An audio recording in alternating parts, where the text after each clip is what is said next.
aside from the fact that my sister taught me how to read when I was 3 years old by using Peanuts books, you know, and I think by the time I was 11 or 12, I was full-blown comics geek. I've been an artist all my life, and I started out as a comic book artist, ironically.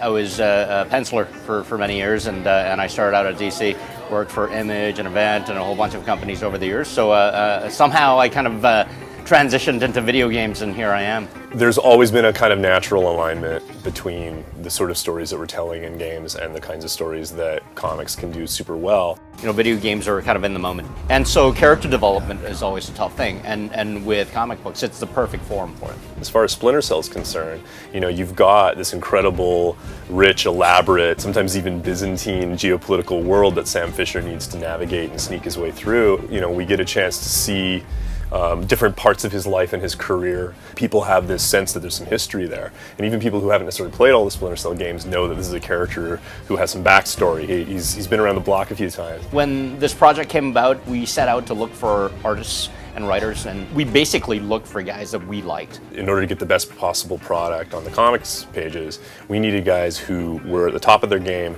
but also specifically had an interest in the kinds of themes and the kinds of genre that we were talking about. I've worked on a number of different books. Olympus, Greek mythology, The Light was a horror book, and then I started a number of books, Who is Jake Ellis, Dancer, and The Activity, which were in a more spy-fi, espionage, military area. Each book was very distinct from the others, but The Activity especially is what got me the attention that brought me into the Splinter Cell project. What was important for a creator like me coming on board is that it wasn't a world totally foreign to me, both because I was familiar with the game and because, you know, I'd done a lot of my own research.